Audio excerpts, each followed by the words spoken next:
सुप्रभात बच्चों। आज 9th क्लास के सभी बच्चे अपनी पुस्तक क्षितिज से ये अध्याय पढ़ेंगे, साखी और शबद। साखी और शबद अध्याय के लेखक हैं कबीर जी। साखी और शबद अध्याय के लेखक कौन है बेटा? कबीर जी। तो हमें इसमें आपको जो साखियाँ और शबद दिए गए हैं, इनका अर्थ सहित ध्यान से पढ़ना है, एक एक पंक्ति को समझना है, ताकि ये आपके आगे से ध्यान रह सके और आप इसको अच्छी तरह समझकर कभी भी इसके अर्थ को निकाल सके। प्यारे बच्चों, देखेंगे पहला है हमारा कबीर परिचय। कबीर के जन्म और मृत्यु के बारे में अनेक किंवदंतियाँ प्रचलित हैं। किंवदंतियाँ बेटा मतलब कही सुनी बातें हैं, लोग बाग जिनको बताते हैं। कहा जाता है कि सन 1398 में काशी में उनका जन्म हुआ और सन 1518 के आसपास मगहर मगहर में देहांत। कबीर ने विधिवत शिक्षा नहीं पाई थी, परंतु सत्संग, पर्यटन तथा अनुभव से उन्होंने ज्ञान प्राप्त किया था। विधिवत का मतलब है बेटा, जिस प्रकार आप 1, 2, 3, 4, 5, 6, 7, 8 करके 9वीं 10वीं क्लास तक चले जाते हैं, उन्होंने ऐसे शिक्षा नहीं पाई थी। उनकी शिक्षा सत्संग और उनके यात्रा वृत्तांत यानी घूमने के ही तरीके से हुई थी और उन्होंने उसी के अनुसार अपने अनुभव को आगे बढ़ाया, अपने ज्ञान को प्राप्त किया। भक्तिकालीन निर्गुण संत परंपरा के प्रमुख कवि कबीर की रचनाएं मुख्यतः कबीर ग्रंथावली में संग्रहित हैं, किंतु कबीर पंथ में उनकी रचनाओं का संग्रह बीजक ही प्रामाणिक माना जाता है। ये जो उनकी रचना है बीजक, ये एक महत्वपूर्ण रचना है। कुछ रचनाएं गुरु ग्रंथ साहब में भी संकलित हैं। आपने सुना होगा, जब गुरु ग्रंथ पढ़ा जाता है वहाँ भी कबीर का जिक्र होता है। कबीर अत्यंत उदार, निर्भय तथा सद्गृहस्थ संत थे। राम और रहीम की एकता में विश्वास रखने वाले कबीर ने ईश्वर के नाम पर चलने वाले हर तरह के पाखंड, भेदभाव और कर्मकांड का खंडन किया, मतलब उनके प्रति आवाज़ उठाई। उन्होंने अपने काव्य में धार्मिक और सामाजिक भेदभाव से मुक्त मनुष्य की कल्पना की। ईश्वर प्रेम, ज्ञान तथा वैराग्य, गुरु भक्ति, सत्संग और साधु महिमा के साथ आत्मबोध और जगत बोध की अभिव्यक्ति उनके काव्य में हुई है। मतलब बोध यानी ज्ञान की। कबीर की भाषा की सहजता ही उनकी काव्यात्मकता की शक्ति है। जनभाषा के निकट होने के कारण उनकी काव्य भाषा में दार्शनिक चिंतन को सरल ढंग से व्यक्त करने की शक्ति है। यहाँ संकलित साखियों में प्रेम का महत्व, संत के लक्षण, ज्ञान की महिमा, बाह्यडंबरों का विरोध आदि भाव का उल्लेख हुआ है। पहले शब्द मतलब पहले पद में बाह्यडंबरों का विरोध एवं अपने भीतर ही ईश्वर की व्याप्ति का संकेत है। तो दूसरे शब्द में ज्ञान की आंधी के रूपक के सहारे ज्ञान के महत्व का वर्णन है। कबीर कहते हैं कि ज्ञान की सहायता से मनुष्य अपनी दुर्बलताओं से मुक्त होता है। अगर उसको ज्ञान प्राप्त होता है तो उसकी जितनी दुर्बलताएं होती हैं, जितनी कमजोरियां होती हैं, वह दूर हो जाती हैं। तो बेटा अभी अध्याय देखेंगे।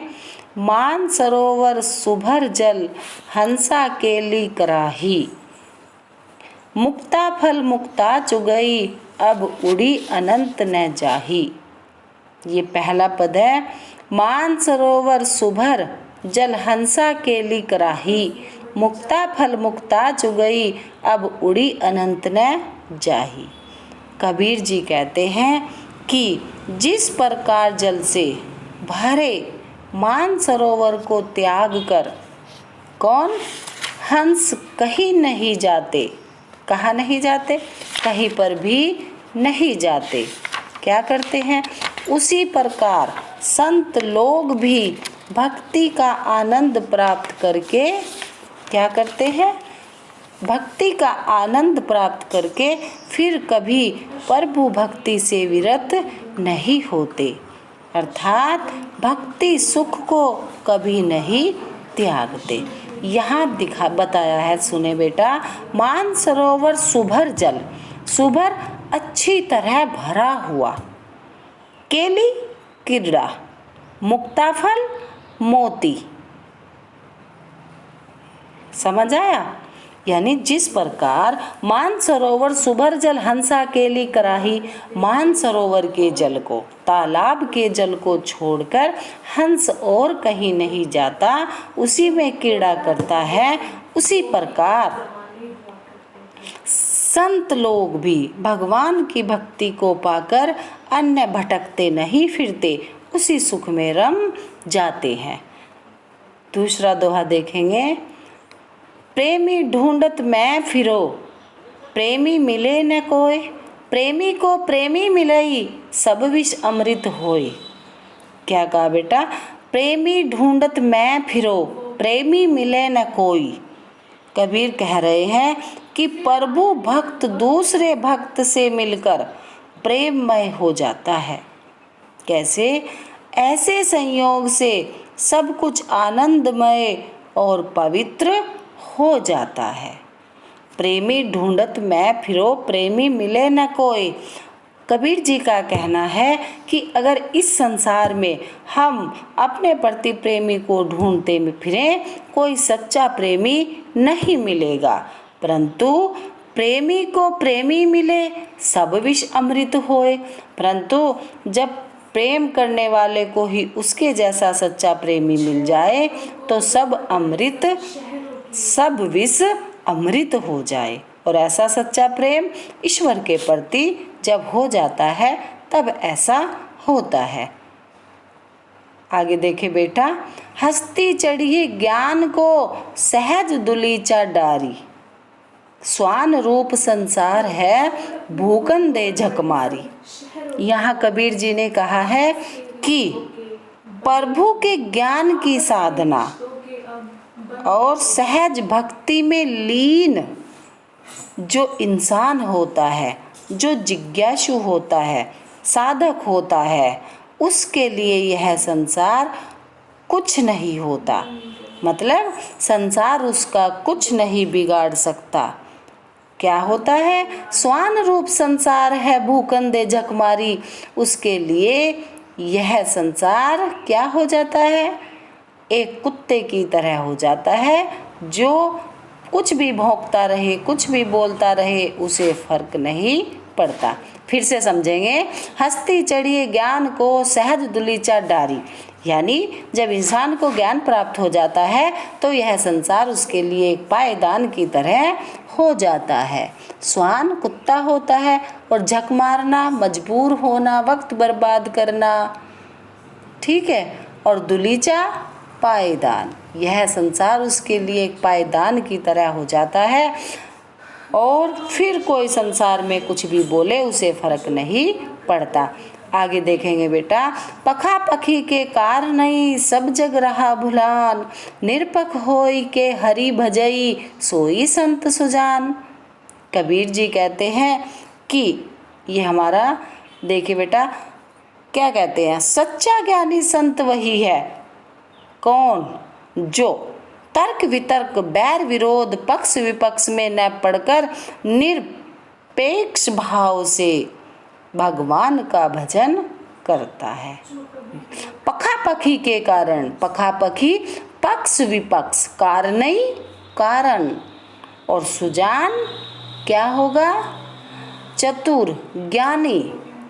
यानी जो इंसान पक्ष विपक्ष के चक्कर में नहीं पड़ता, उसके लिए ये सारा जग एक समान होता है। और वो सारे जग को भूल कर निरपक होई के हरि भजई सोई संत सुजान, वह सब के प्रति एक जैसा भाव सोचकर संत बन जाता है, भगवान का भजन करता है। आगे देखें बेटा।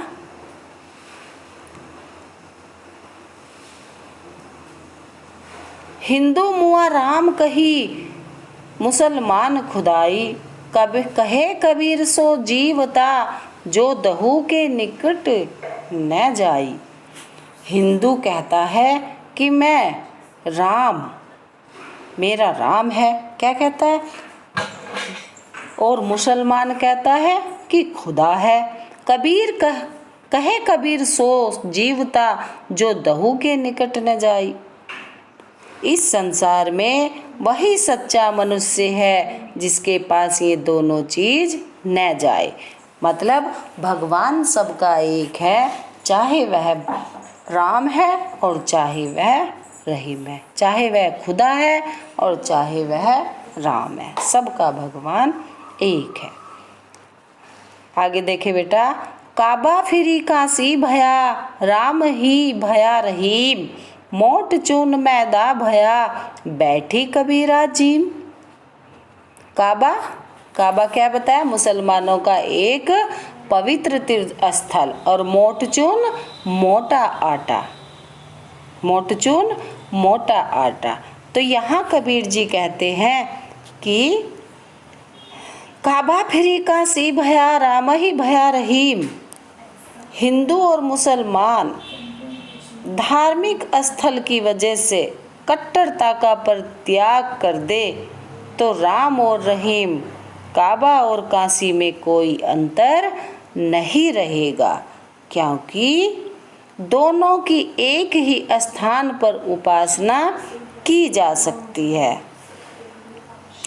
अब मैदा भी तो आटे से ही निकलता है। ये मोट चून मैदा भया, बैठी कबीरा जीम, इसका मतलब है कि मैदा भी मोटे ही चून से निकला, और कबीर उसको सत्संग जैसे रूप में ले लेते हैं। आगे देखें। ऊंचे कुल का जन्मिया, जे करनी ऊंच न होए, सुबरन कलश सुरा भरा, साधु निंदा सोए। कबीर जी कहते हैं कि ऊंचे कुल में जन्म लेने से कुछ नहीं होता जब करनी ऊंची न हुई, क्योंकि ऊंचे कुल में जन्म लेने वाले भी नीच कार्य कर देते हैं, और नीचे कुल में जन्म लेने वाले भी ऊंचे ऊंचे कार्य, बड़े बड़े काम कर देते हैं। ठीक उसी प्रकार जिस प्रकार सुबरन कलश सूरा भरा, साधु निंदा सोई।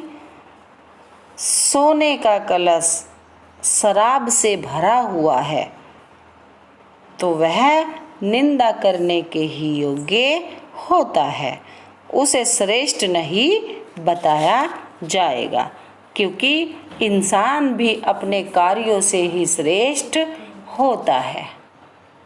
ठीक है बेटा। आपने ये शब्द साखियाँ पढ़ लिया, और अब आप शब्द को देखेंगे। देखें बेटा शब्द को। मोह को कहाँ ढूंढे बंदे, मैं तो तेरे पास में, ना मैं देवल ना मैं मस्जिद, ना काबे कैलाश में, ना तो कोने क्रिया कर्म में, नहीं योग बैराग में, खोजी होए तो तुरंत मिलो हो पल भर की तलाश में। कहे कबीर सुनो भाई साधो, सब श्वासों की श्वास में। तो इस पहले शब्द का अर्थ देखेंगे बेटा। मोह को कहाँ ढूंढे बंदे, मैं तो तेरे पास में।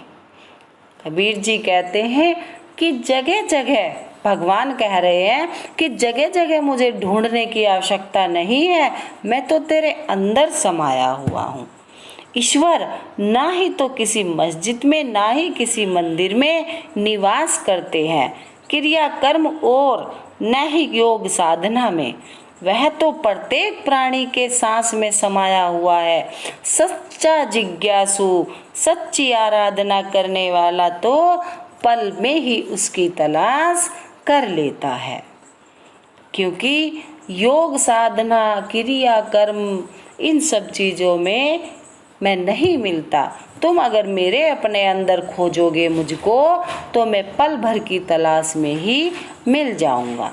कहे कबीर सुनो भाई साधो, सब श्वासों की श्वास में, क्योंकि ईश्वर तो हर प्राणी की सांसों में बसते हैं। सो इसीलिए अज्ञान को दूर कर कर ज्ञान के प्रकाश में ईश्वर को जानने की इच्छा कीजिए। आगे देखे बेटा, संतो भाई आई ज्ञान की आंधी रे, भरम की टाटी सबई उड़ानी, माया रहे न बाधी, हित चित्त की द्वैत थूनी गिरानी, मोह बलिंडा टूटा, तृष्णा छानी परी घर उपरी, कुबदी का भांडा फूटा, जोग जुगती करे संतो बाधी, निर्चु चुवई न पानी, कूड़ कपट काया का निक्षा, हरि की गति जब जानी,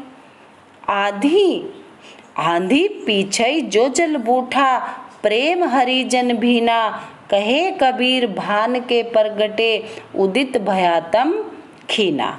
यहाँ बताया है कबीर जी ने, देखें बेटा, संतो भाई आई ज्ञान की आंधी रे। किसकी आंधी आई? ज्ञान की। मतलब जब व्यक्ति के अंदर, इंसान के अंदर ज्ञान आ जाता है, भरम की टाटी सबई उड़ानी, माया रहे न बांधी। उस वक्त जो अंधकार में वो डूबा होता है, जो भ्रम की उसके ऊपर छाया होती है, वह सब उड़ जाती है, वह उस माया में नहीं रहता है। हित चित्त की देवधुनी गिरानी, मोह बलिंडा टूटा। देखेंगे तीनों लाइन से कबीर का कहना है कि एक छप्पर को लेकर, एक छप्पर के उदाहरण से है भाई, जब एक आंधी आती है तो कितने भी मजबूत छप्पर हो उसको उड़ा ले जाती है। जिस तरह से हम सोचते हैं कि ये दीवार नहीं गिरेगी, परंतु गिर जाती है, उसका इतना जोर होता है आंधी का। तो कबीर जी का कहना है कि उसी प्रकार जब मनुष्य के अंदर ज्ञान आता है तो उसके भ्रम की, माया के प्रति जो भ्रम भरा होता है वह टूट जाता है, वह उससे दूर हो जाता है, वह छप्पर को उसके दिमाग के, उसके गुरूर के छप्पर को उड़ा ले जाता है। बलिंडे का अर्थ है छप्पर की मजबूत मोटी लकड़ी। जब इस छप्पर को दो तरह से आधा इधर करके डालते हैं, उसके बीच में जो लकड़ी लगाई जाती है उसे बलिंडा बोलते हैं। तृष्णा छानी परी घर उपरी, को बुद्धि का भांडा फूटा। और ये जो हमारी लालसा होती है, इच्छा होती है, ये सब दूर चली जाती है, ये हमसे छूट जाती है। जोग जुगती करी संतो बांधी, निर्चु चुवे न पानी। और फिर जिस प्रकार अच्छी तरह से अगर बंधा हुआ छप्पर होगा, उसके नीचे पानी नहीं चुएगा, यानी अंतर आत्मा जो मनुष्य की ईश्वर से जुड़ जाएगी, फिर उसमें कोई और चीज, कोई और वस्तु उसके ज्ञान में सुराग नहीं कर पाएगी, क्योंकि उसे बहुत अच्छा लगेगा। किस प्रकार? ठीक उसी प्रकार जिस प्रकार आंधी आती है, तूफान आता है, फिर जो भीनी सी बारिश पड़ती है, जब वो बारिश इस मिट्टी पर पड़ती है तो उसकी एक बड़ी मीठी सुगंध हमें प्राप्त होती है। और वो सुगंध क्या होता है? उस सुगंध का हमें बड़ा अच्छा अनुभव होता है कि अब खुशी के दिन आने वाले हैं। तो उसी प्रकार ज्ञान को पाकर भी मनुष्य खुशी महसूस कर बैठता है। आदि पीछे जो जल बूठा, प्रेम हरिजन बीना। इस लाइन का यही अर्थ है कि आंधी आने के बाद जो जल बरसता है वह तो हरि भजन के प्रेम जैसा ही मीठा होता है। कहे कबीर भान के परगटे उदित भया तम खीना। इसी प्रकार इस हृदय को, इस अंतर आत्मा को जिस प्रकार ज्ञान से भर दिया जाए तो अज्ञान अपने आप ही दूर हो जाता है। तो कबीर की इतनी अच्छी अच्छी बातें हैं जिन्हें हमें अपने जीवन में उतारना चाहिए और इनसे अच्छी शिक्षा लेनी चाहिए। देखो बेटा, अब प्रश्न उत्तर देखेंगे। शाखिया, मानसरोवर से कवि का क्या आशय है? मानसरोवर के दो अर्थ हैं। नंबर एक पवित्र सरोवर जिसमें हंस विहार करते हैं। 2 पवित्र मन या मानस। यहाँ इस मन को एक पवित्र मानसरोवर से जोड़ दिया गया है, इसीलिए दोनों उदाहरण प्रस्तुत किए हैं। फिर है बेटा प्रश्न नंबर 2, कवि ने सच्चे प्रेमी की क्या कसौटी बताई है? उत्तर देखें। कवि के अनुसार सच्चे प्रेमी की कसौटी यह है कि उससे मिलने पर मन की सारी मलिनता नष्ट हो जाती है, पाप धुल जाते हैं। प्रश्न नंबर 3 देखें। तीसरे दोहे में कवि ने किस प्रकार के ज्ञान को महत्व दिया है? इस दोहे में अनुभव से प्राप्त आध्यात्मिक ज्ञान का महत्व दिया गया है। प्रश्न नंबर 4 देखें बेटा। इस संसार में सच्चा संत कौन कहलाता है? उत्तर देखें। इस संसार में सच्चा संत वह है जो सांप्रदायिक भेदभाव, तर्क वितर्क, बैर विरोध के झगड़े में न पड़कर निश्चल भाव से ईश्वर की भक्ति और साधना में रत रहता है, लगा रहता है। प्रश्न नंबर 5 देखें। अंतिम 2 दोहों के माध्यम से कबीर ने किस तरह की संकीर्णताओं की ओर संकेत किया है? उत्तर देखें। अंतिम 2 दोहों में कबीर ने निम्नलिखित संकीर्णताओं की ओर संकेत किया है। नंबर 1 अपने अपने मत को श्रेष्ठ मानने और दूसरे के धर्म की निंदा करने की संकीर्णता ये हर आदमी में हो जाती है, ऐसा नहीं होना चाहिए। नंबर 2 ऊंचे कुल के अहंकार में जीने की संकीर्णता। आगे देखेंगे बेटा प्रश्न नंबर 6। किसी भी व्यक्ति की पहचान उसके कुल से होती है या उसके कर्मों से? तर्क सहित उत्तर दीजिए। उत्तर देखें। किसी व्यक्ति की पहचान उसके कुल से नहीं, उसके स्वयं के कर्मों से होती है। ऊंचे कुल में लाखों हजारों लोग जन्म लेते हैं, परंतु उन सब की पहचान अमर नहीं हो रहती। अमर वे ही होते हैं जो अपने कर्मों के बल पर संसार में नाम कमाते हैं। राम, कृष्ण, बुद्ध, महावीर आदि ने ऊंचे कुल में उत्पन्न होने के कारण अपनी पहचान बनाई है। वे तो संसार में अपने सत्कर्मों, यहाँ है बेटा कि अपनी पहचान नहीं बनाई है ना, यानी उन्होंने ऊंचे कुल में जन्म लेने से अपनी पहचान नहीं बनाई। वे तो संसार में अपने सत्कर्मों और महान आदर्शों के कारण जाने जाते हैं। इसके विपरीत कबीर, सूर, तुलसी, रैदास आदि समाज के सामान्य या निम्न वर्ग से थे। वे न धनी या राजा थे, न समाज के उच्च स्तर से संबंध रखते थे। बाल्यावस्था में सबको अत्यंत कष्टकर स्थितियों से गुजरना पड़ा, परंतु अपने श्रेष्ठ कर्मों के आधार पर वे संसार में अपनी पहचान अमर कर गए। इसी आधार पर हम कह सकते हैं कि पहचान बनाने के लिए महत्व उच्च कर्मों का होता है, उच्च कुल का नहीं। प्रश्न नंबर 7 देखें। काव्य सौंदर्य स्पष्ट करना है।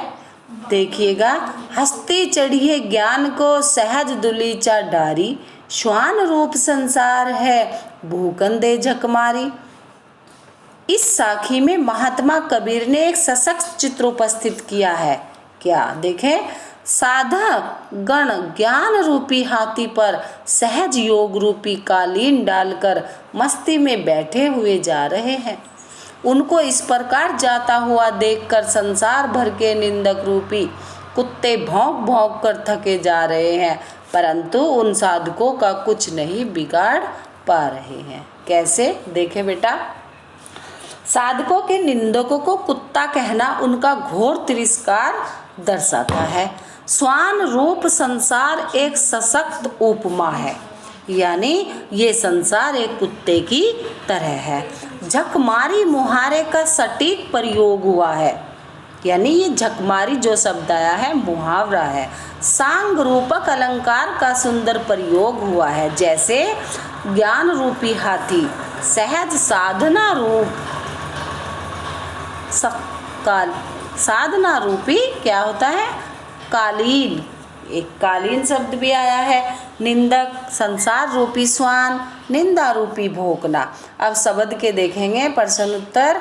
मनुष्य ईश्वर को कहाँ कहाँ ढूंढता फिरता है। अभी मैंने अर्थ में बताया, उत्तर देखें बेटा।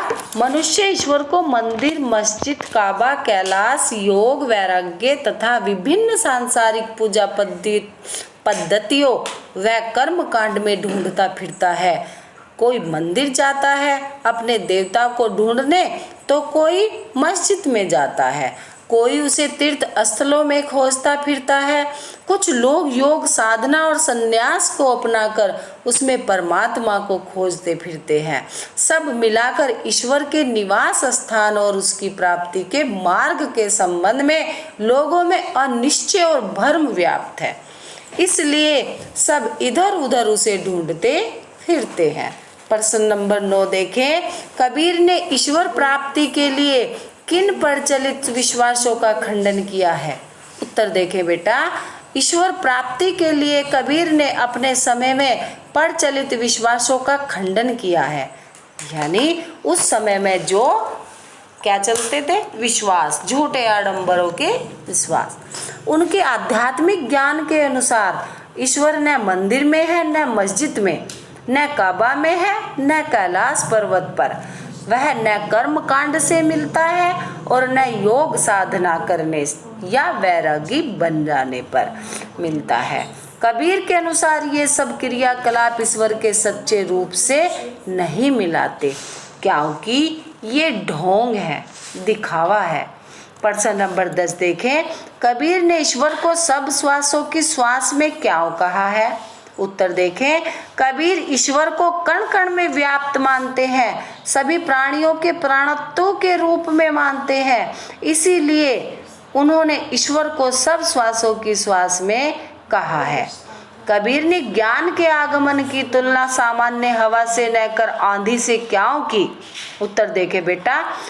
हम जानते हैं कि सामान्य हवा से तो वस्तुएं उड़ या हट नहीं पाती, आंधी या वस्तुओं को उड़ाने में क्या होता है, हटाने में सक्षम होती है। कौन? आंधी। अतः अब कब, जब ज्ञान आंधी जैसी गति से आएगा, तभी मन के जो भ्रम है आदि दोष दूर हो सकेंगे, हट सकेंगे। इसीलिए कबीर ने ज्ञान के आगमन की तुलना सामान्य हवा से न करके आंधी से की है। प्रश्न नंबर 12 देखें। ज्ञान की आंधी का भक्त के जीवन पर क्या प्रभाव पड़ता है। उत्तर देखें बेटा। ज्ञान की आंधी आने से भक्त के मन में क्या होता है, सारे भ्रम और पाप नष्ट हो जाते हैं। माया, मोह, स्वार्थ, धन, लिप्सा, तृष्णा, कुबुद्धि और अन्य मनोविकार नष्ट हो जाते हैं। इस प्रकार उसके मन का वातावरण शुद्ध हो जाता है। शुद्ध मन में भक्ति और ईश्वरीय प्रेम के रस की वर्षा होती है। इस ईश्वरीय भक्ति के रस में भीग कर भक्त के जीवन में आनंद ही आनंद छा जाता है। प्रश्न नंबर 13 देखें। भाव स्पष्ट कीजिए। हित चित्त की देथुनी गिरानी, मोह बलिंडा टूटा। कैसे, देखें बेटा उत्तर। इसका भावार्थ है कि ईश्वरीय ज्ञान की प्राप्ति होने पर स्वार्थ और संपत्ति का चिंतन करने वाले चित्त के दोनों स्तंभ गिर गए हैं और मोह रूपी बल्ली टूट गई है। बल्ली मतलब वो मोटी लकड़ी। अर्थात ज्ञान के आने पर व्यक्ति धन संपत्ति और स्वार्थ की भावना से ऊपर उठ जाता है और उसे संसार की किसी भी वस्तु से मोह नहीं रह जाता। ख देखें, आंधी पीछे जो जल बूठा प्रेम हरिजन भीना। इसका भावार्थ है कि ईश्वरीय ज्ञान की आंधी के पश्चात प्रभु भक्ति के प्रेम रस की वर्षा हुई। उस प्रभु प्रेम के आनंद की वर्षा में भक्त का हृदय पूरी तरह रस विभोर हो गया। अब आता है ये रचना और अभिव्यक्ति से देखें। संकलित साखियों और पदों के आधार पर कबीर के धार्मिक और सांप्रदायिक जो सद्भाव है संबंधी उनके विचारों पर प्रकाश डालिए। सद्भाव संबंधी विचारों पर प्रकाश डालिए। देखें, हमारी पाठ्य पुस्तक में संकलित साखियां धर्म और सांप्रदायिक सद्भाव संबंधी कबीर के विचारों को स्पष्ट करती है। इनमें कबीर ने सांसारिक मनुष्यों को समझाया है कि जातिगत भेदभाव और धर्म के संबंध में पक्ष विपक्ष में पड़े बिना मनुष्य को केवल प्रभु का ज्ञान और ध्यान करना चाहिए। सबको हिंदू मुसलमान आदि भेदभाव से दूर रहना चाहिए। कबीर की मान्यता ईश्वर की प्राप्ति को लेकर पूर्णतः स्पष्ट है कि जो व्यक्ति या साधक निष्पक्ष होकर अर्थात दृढ़ निश्चय करके स्थिर चित्त से प्रभु का ध्यान करता है वह ज्ञानी संत है और ईश्वर उसे ही प्राप्त होते हैं। हिंदू मुस्लिम विभेदता को अपने एक दोहे में जमकर फटकार लगाते हुए कहा है। वही जो पीछे पड़ा, हिंदू मुआ राम कही मुसलमान खुदाई, कहे कबीर सो जीवता जो दहू के निकट न जाई। मतलब चाहे हिंदू हो, राम कहे, मुसलमान खुदा कहे, लेकिन कबीर का कहना है कि जीव मनुष्य वही है जो दोनों को पास न आने दे। सिर्फ और सिर्फ क्या करे, एक अपने सच्चे आराध्य के प्रति अपनी भक्ति को करे। भाषा अध्ययन देखेंगे। निम्नलिखित शब्दों के तत्सम रूप लिखिए। पखापखी, अनंत, जोग, जुगति, बैराग, निरपक। शब्द है पखापखी। तत्सम रूप पक्ष विपक्ष। अनंत अन्यत्र, जोग योग, वैराग वैराग्य, निरपक निष्पक्ष। कबीर की साखियों को याद कर कक्षा में अंत्याक्षरी का आयोजन कीजिए। अंत्याक्षरी का आयोजन तो नहीं, लेकिन सभी बच्चों को दोनों पैराग्राफ से